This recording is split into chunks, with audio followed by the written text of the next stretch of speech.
সবাই নতুন নতুন পেন্সিল, রাবার, স্কেল নিয়ে এসেছে, কিন্তু রাফি বসে আছে এক কোণে, তার পেন্সিলটা অর্ধেক ভাঙা, একদম ছোট। সবাই নতুন জিনিস নিয়ে গর্ব করে, আর রাফি লুকিয়ে রাখে তার ভাঙা পেন্সিল।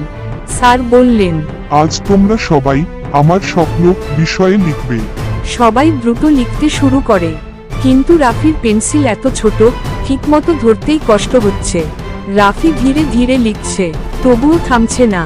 স্যার রাফির খাতা পড়ে কিছুক্ষণ চুপ থাকেন, তারপর ক্লাসে বলেন, আজ সবার মধ্যে সবচেয়ে সুন্দর স্বপ্ন লিখেছে রাফি।